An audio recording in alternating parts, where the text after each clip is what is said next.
সুতরাং সনাতনী থেকে কনভার্টেড হয়েছে মুসলমান, this is the direct example.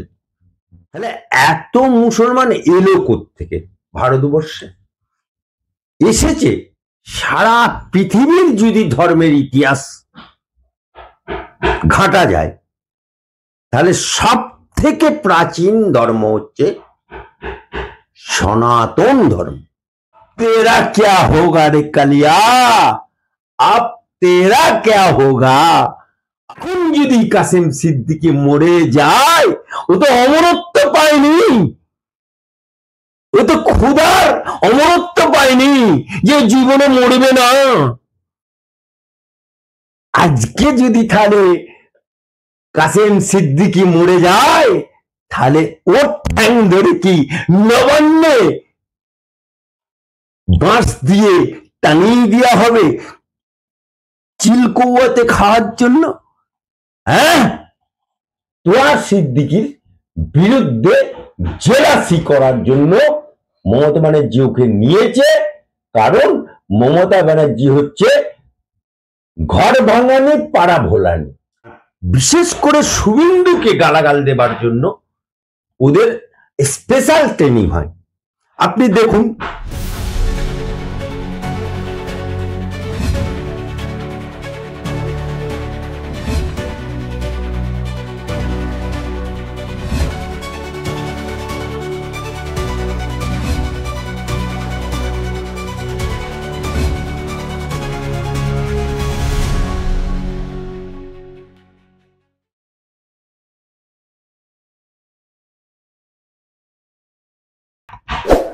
Jamal Siddiqui উনি বিজেপি, সবাই ভগবানের অংশধর,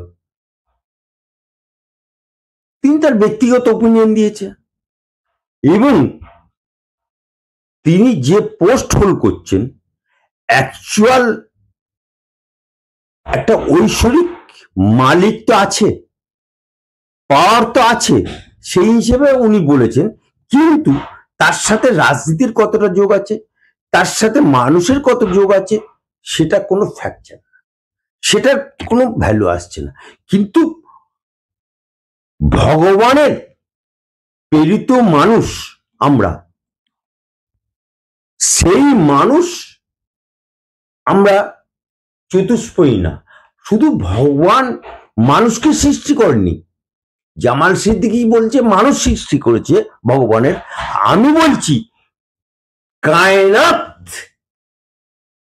দুনিয়াতে যত প্রাণী আছে, জীব জন্তু থেকে আরম্ভ করে, আসমান থেকে আরম্ভ করে, পোকা মাকড় জীব জন্তু গাছপালা যাদের মধ্যে প্রাণ আছে, সবই সৃষ্টিকর্তা ঐশ্বরিক ভগবান।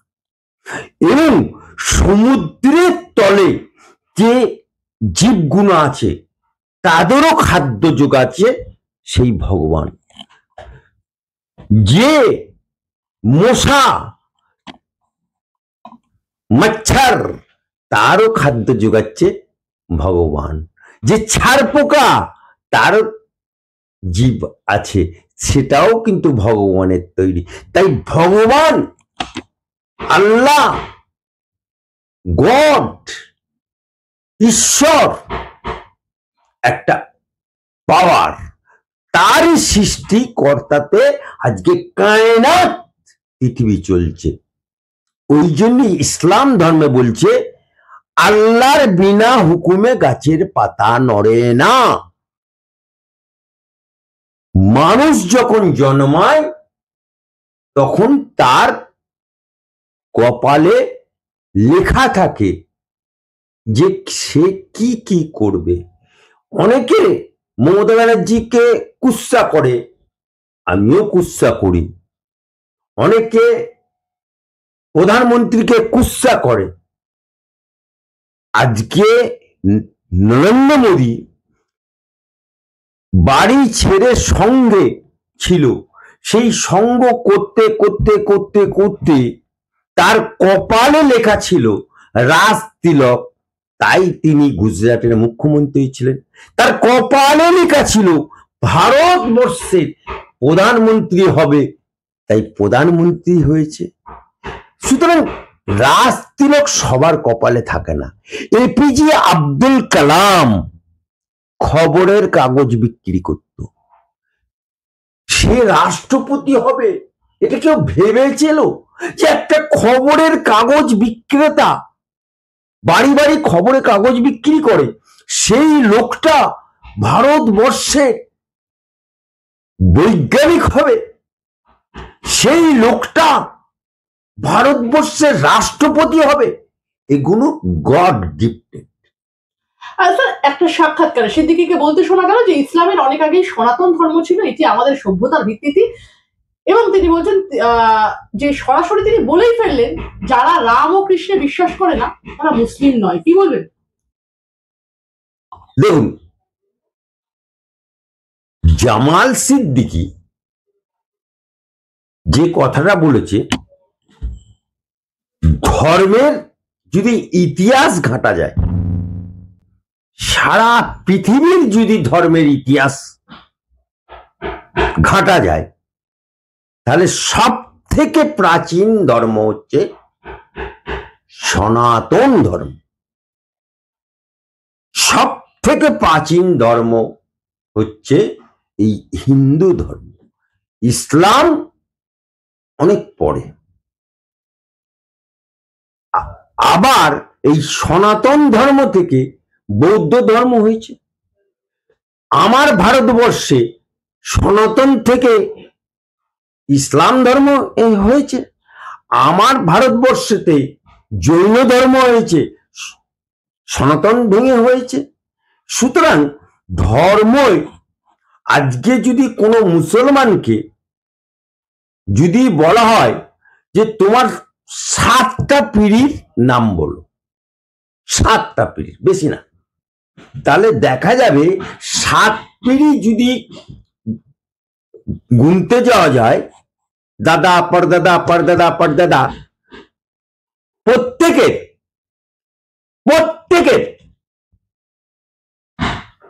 দেখা যাবে যে সে সনাতনী ছিল।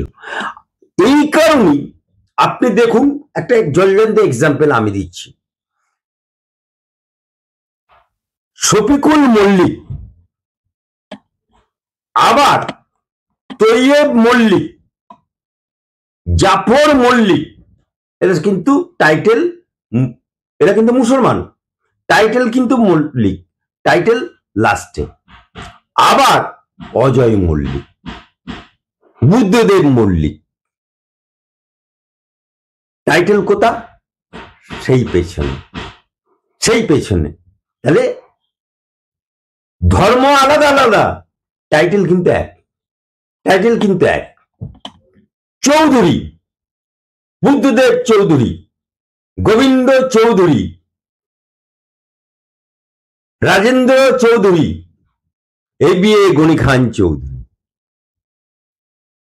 আবুল বরকত গনি খান চৌধুরী,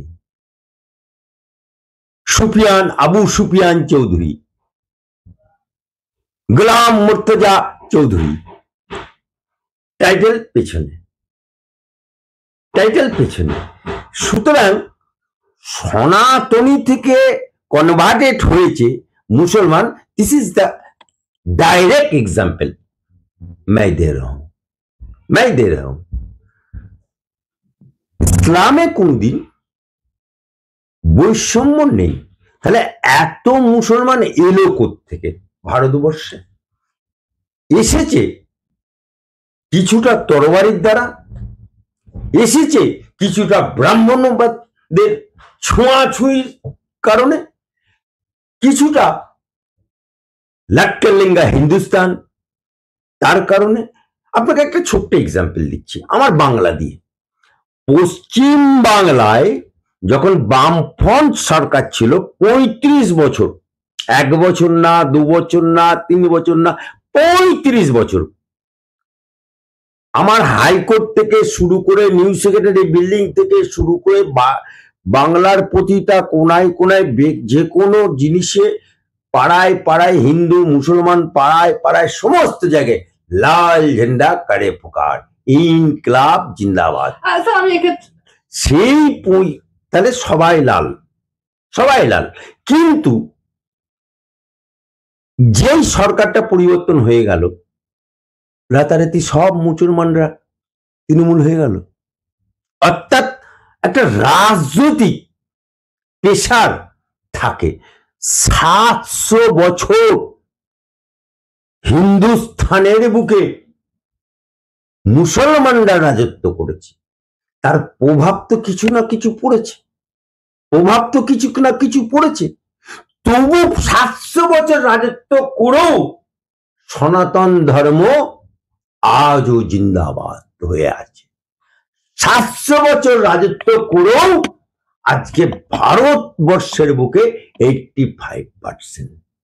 700 বছর মুসলমানরা মুঘল রাজ্য থেকে শুরু করে এম্পায়ার থাকা সত্ত্বেও সেই সনাতনীরা সহনশীলতার দ্বারা আজকে 85% থেকে হয়ে 15% সংখ্যালঘু মুসলমানদেরকে বুকে আগলে রেখেছে। এই তার নামই বিবিধের মাঝে দেখো মিলন মা। স্যার একদম সেদিকে তিনি আরো বলছেন যে ইসলাম বহু নবীর অস্তিত্ব মেনে চলে।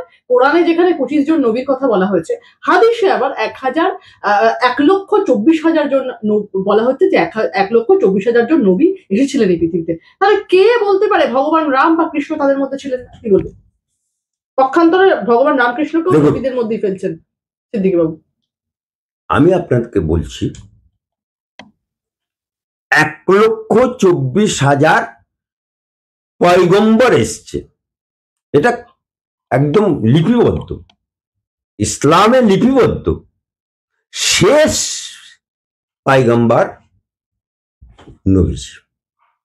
তাহলে 1,24,000 এসছে, তার শেষ হচ্ছে নবীজি। তাহলে তার আগে যে নবী গুলো এসছে ভগবান প্রেরিত দূত, নবী তো ইসলাম প্রতিষ্ঠাতা করেছে, তার আগে তো নবী প্রতিষ্ঠা, ইসলাম সেভাবে প্রতিষ্ঠিত হয়নি। যেমন ধরুন জিসাস ক্রাইস্ট, যিশু খ্রিস্টকে মানে কারা মানে? যারা ইংরেজ তারা মানে যিশু খ্রিস্ট। মুসলমান ধর্মে বলছে সেই যিশু খ্রিস্টকে ঈসা সাল্লাম, তার মানে ভগবান প্রেরিত দূত মেনে নিচ্ছে। তাহলে যিশু খ্রিস্টকে মেনে নিচ্ছে ইসলাম যে উনি ভগবান প্রেরিত ঈসা সাল্লাম নামক ভগবান প্রেরিত পয়গম্বর, ভগবান প্রেরিত দূত। 1,24,000 শুধুমাত্র শেষ নবী হযরতে মুহাম্মদ রাসূলুল্লাহ সাল্লাম আসার আগে 1,24,000, এটা ইসলাম বলছে পয়গম্বর যদি এসে থাকে, ভগবান প্রেরিত দূত যদি এসে থাকে, তাহলে 1,24,000 ভগবান প্রেরিত দূতের মধ্যে কৃষ্ণ থাকতে পারে। 1,24,000 পয়গম্বরের মধ্যে ভগবান প্রেরিত দূত রাম হতে পারে। 1,24,000 পয়গম্বরের ভগবান প্রেরিত দূত হতে গেলে রামকৃষ্ণ পরমহংসদেব হতে পারে। 1,00,000। এই কারণেই তো রামকৃষ্ণ পরমহংসদেব উনি ভগবান প্রেরিত দূত হিসাবে উনি যখন দক্ষিণেশ্বরের পঞ্চবটিতে একটা ফকির যাচ্ছে, ইসলামিক ফকির, তাকে সে এদিক ওদিক তাকাচ্ছে, তখন তার ঘড়ি ছিল না, সূর্যের দিকে বারবার তাকাচ্ছে। ফকির বাবাকে বলেছিল আপনি কি দেখতে চাইছেন? বলছে আমি মুসলমান, নামাজ পড়বো, তাই টাইম হয়েছে কিনা দেখার জন্য। বলো আসুন, বলে তাকে নামাজ পড়ার জন্য গঙ্গা থেকে উজু করার জন্য জল তুলে দিয়েছিলেন, এবং নামাজ পড়ার জন্য যে জায়নামাজ দরকার সেটা পরিষ্কার ধুতি উনাকে পেতে দিয়েছিলেন। এবং সেই ফকির বাবা যখন নামাজ পড়ছে, রামকৃষ্ণ পরমহংসদেব ওনার পাশে ওই ফকির বাবা যা করছে তিনিও তাই করছেন, নামাজ পড়ছেন। পড়তে গিয়ে ফকির বাবা যেরকম হাত তুলে ভগবানের কাছে প্রার্থনা করছে, উনিও প্রার্থনা করছে, রামকৃষ্ণ পরমহংসদেব নামাজ পড়ে হাতে দেখতে পাচ্ছে মা কালীর ছবি। এই কারণেই রামকৃষ্ণ পরমহংসদেব বলেছিল, পুকুর একটাই ঘাট অনেক, পুকুর একটাই ঘাট অনেক। স্যার, আমি একটা প্রশ্ন করব। টিএমসিতে এবারে বড় পদ পেলেন কাসেম সিদ্দিকী। 26-এর আগে ফুরফুরায় মমতা বন্দ্যোপাধ্যায়ের মক্ষম চাল না বুমেরাং হতে চলেছে, কি বলবেন? মমতা ব্যানার্জি মোক্ষম চালও না, আবার বুমেরাংও না। কারণ কারণ কাসেম সিদ্দিকীকে যে ভরণটা কাসেম সিদ্দিকী দেখেইছিল মমতার কাছে বা মমতার বিরুদ্ধে বা বাংলার মানুষের কাছে,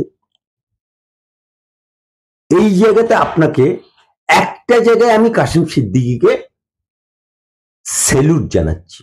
একটা জায়গায় কি বলেছিল কাসেম সিদ্দিকী? কাসেম সিদ্দিকী গত দুদিন আগে বাইটে বলেছে যে আমি 28 বছর ধর্মীয় জলসা করি, ইসলামিক জলসা, এখন আমি মানুষের জন্য আমি টিএমসি দলে যোগদান করেছি। আমি কাসেম সিদ্দিকীকে প্রশ্ন করছি, তাহলে ফুরফুরার সিলসিলা নাম করে, দাদা হুজুরের নাম করে, ইসলামের নাম করে, নবীর নাম করে ফুরফুরার আওলাদরা যারা জলসা করে 50,000 60,000 টাকা নেয়, সবটাই তাদের নিজেদের আখের গোছানোর জন্য, নিজেদের বাল বাচ্চা পোষার জন্য, মানুষের জন্য করে না। এবং ইসলামের নাম ভাঙিয়ে, দাদা হুজুরের নাম ভাঙিয়ে এবং আমার নবীর নাম ভাঙিয়ে তারা ব্যবসা করে খায়, এটা স্বীকার করে নিল। এবং আজও পর্যন্ত যারা ফুরফুরার নাম ভাঙিয়ে বা দাদা হুজুরের নাম ভাঙিয়ে, নবীর নাম ভাঙিয়ে, ইসলামের নাম ভাঙিয়ে যে জলসা করে, তারা নিজেরা ব্যবসা করে, এটা বলার জন্য তাকে স্যালুট জানাই। আর স্বীকার করে নিল যে তারা মানুষের সেবা করে না, তারা নিজেদের আখের গোছায়, নিজেদের ব্যবসা করে, এটা স্বীকার করে নেওয়ার জন্য তাকে স্যালুট জানাই। নাম্বার 2, মানুষের সেবা করার জন্য উনি রাজনীতির দলে যোগদান করেছেন, টিএমসি নামক দলে। আমি কাসেম সিদ্দিকীকে বলতে চাই, তুমি কলকাতার বুকে রাজপথে দাঁড়িয়ে জনমানুষের সামনে কি বলেছিলে? যে তৃণমূল চোর চোর চোর চোর চোর, যারা তৃণমূল করছে নবান্ন থেকে আরম্ভ করে একদম নিচুতলা পর্যন্ত সবাই চোর চোর চোর। একবার না, আমার জনগণকে বলছে বলো চোর চোর চোর, উদ্বেলিত করে দিল। এতেই ক্ষান্ত হলো না, দ্বিতীয় কি বললো? যারা মুসলমান তৃণমূল করছে, মরে গেলে তাদের জানাজা পড়া হবে না, তাদের ঠ্যাং ধরে নবান্নে ফেলে দিয়ে আসা হবে, পা ধরে তাদেরকে নবান্নে ফেলে দিয়ে আসা হবে। अब तेरा क्या होगा रे कलिया, अब तेरा क्या होगा? अब तू खुद तो तृणमूल जनरल सेक्रेटरी बन गया, अब तेरा क्या होगा? এখন যদি কাসেম সিদ্দিকী মরে যায়, ও তো অমরত্ব পায়নি, ও তো ক্ষুধার অমরত্ব পায়নি যে জীবনে মরবে না। আজকে যদি তাহলে কাসেম সিদ্দিকী মরে যায়, তাহলে ওর ঠ্যাং ধরে কি নবান্নে বাঁশ দিয়ে টানিয়ে দেওয়া হবে চিলকৌয়াতে খাওয়ার জন্য? হ্যাঁ, এই লোকটি আজকে তৃণমূলে যোগদান করেছে, এটা শুধুমাত্র ধন এবং নিজের ভাইপো এবং তোয়া সিদ্দিকীকে এই ফেল তোয়া সিদ্দিকীর বিরুদ্ধে জেলাসি করার জন্য মমতা ব্যানার্জি ওকে নিয়েছে। কারণ মমতা ব্যানার্জি হচ্ছে ঘর ভাঙানি পাড়া ভোলানি। আমি এবারে আপনি দেখুন, আপনাকে এক্সাম্পল দিচ্ছি। মমতা ব্যানার্জি শিখা মিত্রকে দিয়ে কংগ্রেসের সোমেন মিত্রকে ভেঙেছিল। সোমেন মিত্র ফ্রেশ হয়ে গেল, কংগ্রেসের বরিষ্ঠ নেতা। মমতা ব্যানার্জি দিলীপ ঘোষকে নিয়ে গেল দীঘায় রিঙ্কু মজুমদারকে দিয়ে। দিলীপ ঘোষ এখন সীমিত। আজকে ফুরপুরাতে ওখানে ইফতার পার্টিতে গিয়ে তোয়া সিদ্দিকীকে সাইডে রেখে তুলে নিল কাসিম সিদ্দিকীকে জেনারেল সেক্রেটারি। অর্থাৎ লোহে সে লোহে কাটো, কাঠ সে লোহে নেই কাটতা है। লোহে সে লোহা কাটার জন্যই এই কাসিম সিদ্দিকীকে ব্যবহার করলো। অর্থাৎ কাসিম সিদ্দিকী হয়ে গেল পালকির মাঠ। স্যার এবারে আমি যে প্রশ্নটা করবো, ফের একবার রাজ্যের বিরোধী দলনেতা শুভেন্দু অধিকারীকে একদম কুরুচিকর আক্রমণ করার অভিযোগ উঠলো আরো এক তৃণমূল বিধায়কের বিরুদ্ধে। মালদা জেলা তৃণমূল সভাপতি তথা তৃণমূল বিধায়ক আব্দুর রহিম বক্সির বক্তব্যের কড়া নিন্দা করেছেন মালদা উত্তরের বিজেপি বিধায়ক খগেন মুর্মু। তবে রহিম বক্সির দাবি, যা বলেছেন ঠিক বলেছেন। বৃহস্পতিবার মালদা জেলা তৃণমূলের তরফে আয়োজিত একটি মিছিলে অংশগ্রহণ করে রহিম বক্সি বলেন, আমি কোট আনকোট বলছি, রহিম বক্সি শুভেন্দু অধিকারীকে উদ্দেশ্য করে বলেন, পাগলা হাতিকে যেমন গ্রামবাসীরা দড়ি দিয়ে হাত পা বেঁধে রাখে, ঠিক তেমন ভাবে শুভেন্দু অধিকারীকেও বেঁধে রাখতে হবে, তারপর তাকে পাগলা গারদে দিয়ে আসতে হবে। রহিম বক্সি যখন এসব বলছেন তখন মঞ্চে বসে রয়েছেন মন্ত্রী সাবিনা ইয়াসমিন, ইংরেজ বাজারের পুর প্রধান কৃষ্ণেন্দু চৌধুরী, দলের রাজ্য সহসভাপতি জয়প্রকাশ মজুমদার, বিধায়ক সাবিত্রী মিত্র। কি বলবেন, কিভাবে দেখছেন? দেখুন, জয়প্রকাশ মজুমদার তৃণমূলের 1 লাখ খেয়ে, জয়প্রকাশ মজুমদার বিজেপি ছিল, বিজেপির ক্যান্ডিডেট ছিল, তৃণমূল 1 লাখ মারলো, জঙ্গলে পড়লো, তৃণমূল হয়ে গেল, তৃণমূল হয়ে গেল। রহিম বক্সি কংগ্রেসি মাল, এখন তিনি তৃণমূলের হয়ে ব্যাট করছে। এই তৃণমূলের আকতা কুকতা বলার জন্য ট্রেনিং হয়, আর বিশেষ করে শুভেন্দুকে গালাগাল দেবার জন্য ওদের স্পেশাল ট্রেনিং হয়। আপনি দেখুন, চরম চরম গুরু বাতাসা, 5 জনের বাড়ি, তিহার জেল খাটা আসামি অনুব্রত মণ্ডল রাত্রিবেলায় ফোনে বীরভূমের আইসি কে, এসপি কে, ডিজি কে মা বোন তুলে, বউ তুলে এই করে দেবো, তোর বইয়ে ফলনা মেরে দেবো, তোষ করে দেবো, মানে একদম কিস্তি ফোয়ারা। এইদিকে ওদের হুমায়ুন কবির, 70% আমরা, 30% ওরা, মেরে গঙ্গায় ভাসিয়ে দেবো। হুমায়ুন কবির গতকাল আমাদের ক্যামেরাতে এক্সক্লুসিভলি তিনি বলছেন যে সব পুরো বাংলা শান্ত হয়ে যাবে যদি রাজ্যের বিরোধী দলনেতাকে 1 মাস জেলে ঢুকিয়ে রেখে দেওয়া হয়। Let me please. তাহলে 70% আমরা, 30% ওরা, মেরে গঙ্গায় ভাসিয়ে দেবো, এই বলেছিল। আজকে রহিম বক্স বলছে, এর আগে আরো নেতারা বলেছে।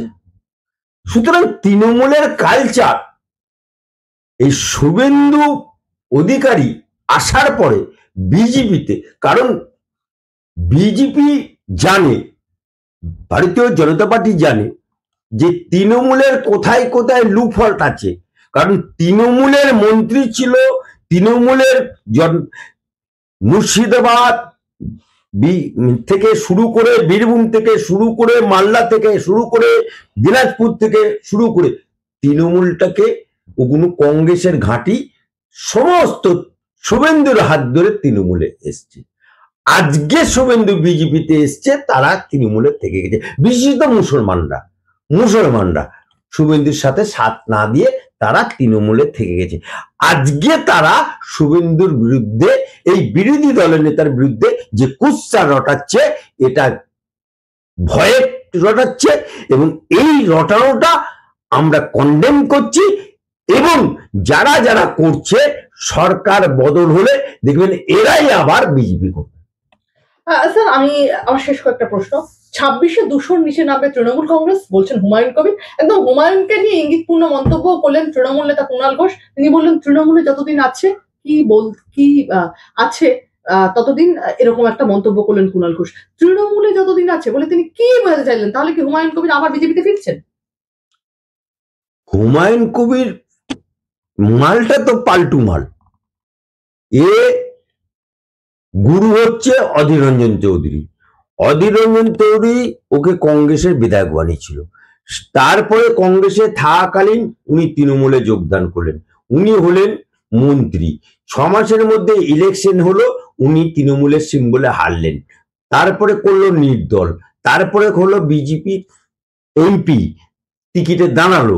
বিজেপির কাছ থেকে মোটা টাকা পেয়ে সেই টাকা বুথে খরচা না করে সেই টাকা নিয়ে অভিষেক ব্যানার্জি, গরু চোরের মাথা, 7 লক্ষ ভুয়ো ভোটে জেতা অভিষেকের পা ধরে উনি মুর্শিদাবাদের শেষ প্রান্তে ভরতপুরে দাঁড়িয়ে জিতে গেল। আজকে লে মেরেলে হয়ে গেছে, এবং সে আকতা কুকতা তৃণমূলের মধ্যে সব থেকে কুকতা বলে, সব থেকে মানে তৃণমূলের বিতর্কিত কথা বলে। আজকে এই হুমায়ুনকে আমি প্রশ্ন করতে চাই, হুমায়ুন বিধায়ক ভরতপুরে ঢুকতে পারে না। হুমায়ুন বিধায়ক সালার ব্লকে ঢুকতে পারে না।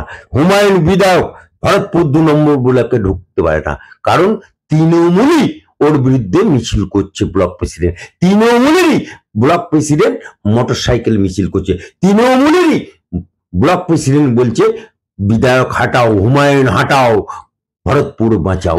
আজকে যে লোকটা নিজের দলের কাছে, নিজের বিধানসভাতে, নিজের ব্লকে 5 বাড়ি খায়, যে লোকটা নিজের দলের কাছে, নিজের বিধানসভার মধ্যে তারা খায়, সেই লোকটার কথা গুরুত্ব দিয়ে আপনারা ওর মাইলেজ বাড়াচ্ছেন।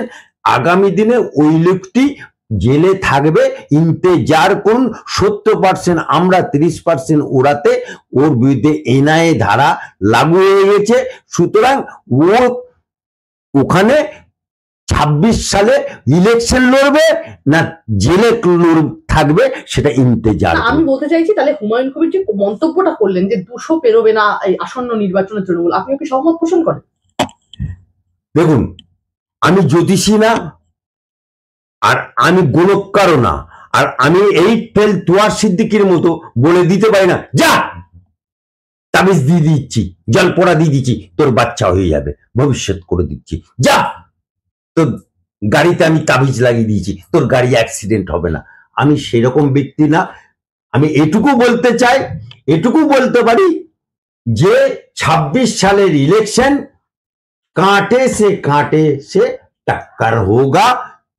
जो जीतेगा जनाता जनार्दन, जिसको जिताएगा वही होगा मुकद्दर का सिकंदर।